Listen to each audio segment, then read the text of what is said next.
These archaeologists have recovered the remains of 15,000 soldiers from the battlefields of Europe.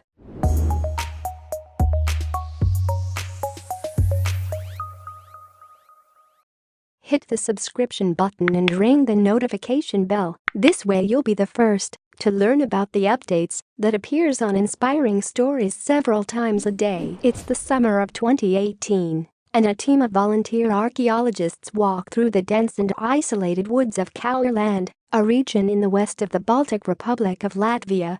But these men seek something much more macabre than the tranquility of the wilderness. This terrain, after all, was the scene of ferocious fighting in both the First and Second World Wars. We'll come back to those men trekking through the Courland forest a little later. But to understand what they were doing there, we need to backtrack and take in some history. Indeed, the most violent battles of the Second World War were fought on the Eastern Front between Germany and the other Axis powers and the Soviet Union and her allies. And Courland itself was the site of much intense and deadly combat. World War II began after France and Britain declared war on Germany on September 3, 1939, after the Nazis had invaded Poland. Indeed, the conflagration that would engulf much of the world was underway. And to understand the events that were to happen in Eastern Europe, including in Courland, we need to go back to the days just before World War II started. It was on August 23, 1939, just 10 days before war broke out, that what became known as the Molotov-Ribbentrop Pact was signed. The agreement's formal title was Treaty of Non-Aggression between Germany and the Union of Soviet Socialist Republics. That may lack brevity, but it has the virtue of describing exactly the document that Germany's Joachim von Ribbentrop and Russia's Vyacheslav Molotov signed. So it seemed that the war would be fought on the territories of Western Europe, but not in the east of the continent.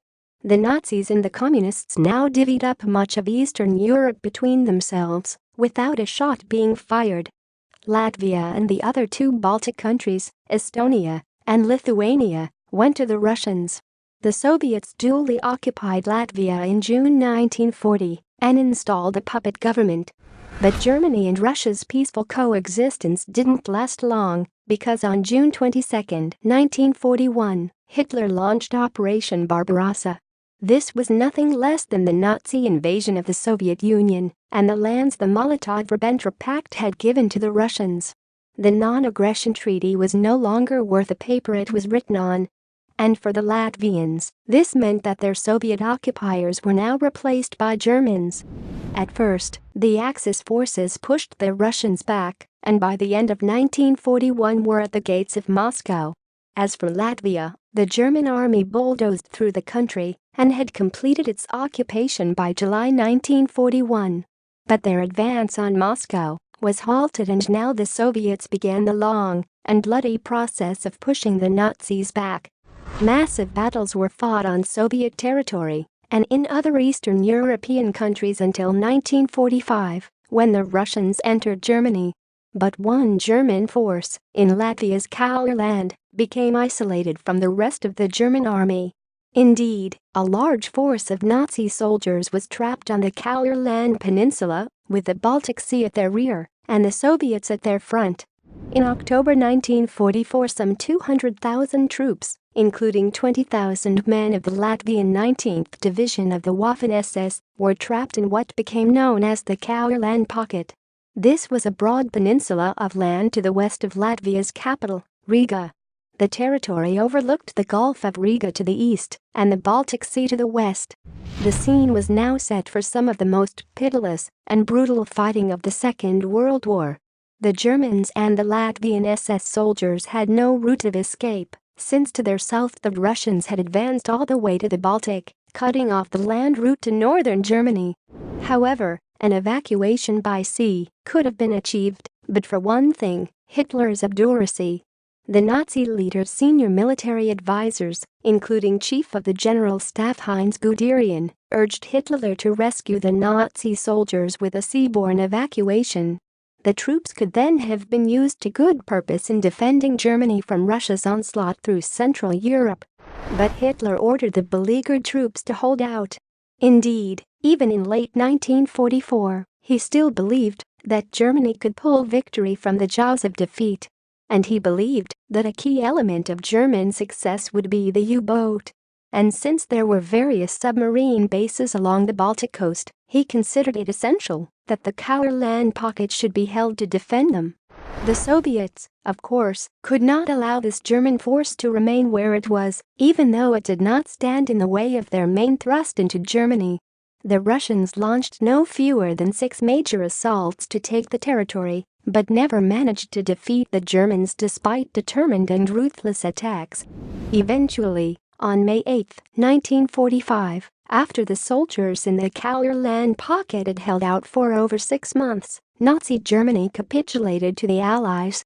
With Hitler dead by his own hand, Germany's new leader was President Karl Donitz, and he ordered the commander of the Courland force, Colonel General Karl Hilper, to surrender. It was the end of the Nazis' bitter resistance in the Courland pocket, and a terrible price had been paid in casualties. It's estimated that the Germans suffered 100,000 killed, with Russian casualties as high as 170,000.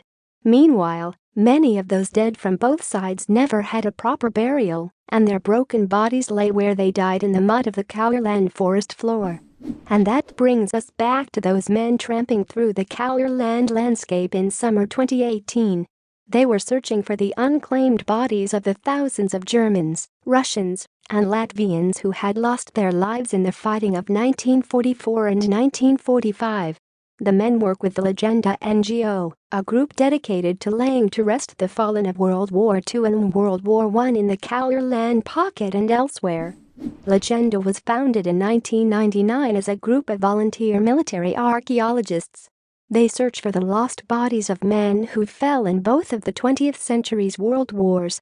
And though we've heard mostly about World War II, there was in fact fighting in Latvia in both the world wars. For Latvians, the fact that the dead of the 2 wars are littered across the countryside is just a fact of life. One of the Legenda founders, Talis Esmits, spoke to the Bloomberg website in 2016. He explained, "In Latvia, it is normal for you to have dead soldiers on your yard. When people came back to their homes after the war, they saw there was a dead soldier here and a dead soldier there, and they just buried them." Another Legenda member is Johnny Day, brought up in Northern Ireland's Oma. Day spoke to the WW2Rex website about his work with the organization. He said, "I have taken part in the exhumation of hundreds of soldiers from both world wars. Legenda is a non-governmental organization of around 60 volunteers from all over the world. We are responsible for finding the victims of war still missing in Latvia." Legenda takes the identification of the remains they find in their excavations very seriously, and they find a lot of bodies. Indeed, speaking to Bloomberg, Esmits estimated that Legenda comes across some 700 human remains each year. And sometimes, depending on what evidence they find with the body, it is possible to make a positive identification. When the Legenda archaeologists come across a body with a dog tag, they forward the details to the appropriate authorities. If a body they discover is German, the information is passed on to the Volksbund, the German War Graves Commission. And it seems that officials there are very keen on receiving these reports. Fritz Kirchmeier, a Volksbund spokesman interviewed by Bloomberg, said, "We believe all people have the right to a worthy grave. There are lots of people who want to clear up their relatives' fates. Before 1990 we couldn't work in Eastern Europe, and now many of these descendants are 70 years or older and in a phase where they want to clear up these questions and find some inner peace." On the other hand, when the Legenda volunteers uncover the remains of a Soviet soldier, any details they can glean about identity are passed on to the Latvian authorities. The remains are then stored and then formally entered at an annual ceremony with senior officials from both Latvia and Russia in attendance. Writing about Legenda's summer 2018 expedition in the forests of Courland, Johnny Day described some of the finds he and the team had made. He also pointed out the danger that the archaeologists routinely face: unexploded munitions. Indeed, When they find shells in the ground, these are carefully marked and left for later attention from Latvian army bomb disposal units. They detailed one particular find from that summer dig. We opened a standard zigzag German trench a few hundred meters from a former farmhouse. We found the remains of some German soldiers. Heavy artillery had smashed their position. The mix of bones and equipment showed exactly what heavy artillery shelling could do, he wrote. They continued with his graphic description. One soldier's equipment, such as his mess tin, water bottle, and spade, were full of holes and twisted by the shrapnel. After a few hours of careful searching, we uncovered what seemed to be all of him. His remains lay stooped over his equipment, just as he fell in the winter of 1944-1945. They then related how one of the team, Jitas Jasinouskas, had actually found a dead soldier's dog tag, showing it was the body of a German. Indeed, it seems that such discoveries are what make all the hard work the volunteers put in worthwhile. Bay wrote on the War History Online website, "It's moments like that where we all pause and smile at each other." The human we had just found now had his identity back. They developed his theme of what motivated him and his fellow volunteers to spend so many hours digging in the mud of the Courland woods. He continued, there could now be a named gravestone in a military cemetery. Perhaps a loved one would get a letter from the German authorities. Moments like that are why we spend hours walking, digging, and searching the long-forgotten forests. Shortly after finding those remains, the Legenda team found another German fighter. The soldier's metal cap badge, in the shape of a mushroom, was well preserved. Indeed, it showed that he had been a member of the Wehrmacht's 205th Infantry Division, a formation which had seen action in the invasion of France in 1940. After a period of garrison duty, the 205th had been sent to the Eastern Front in 1942, and it ended up being one of the units trapped in the Courland pocket 2 years later. And like the rest of the Germans, the men of the 205th would have surrendered at the end of the war in May 1945.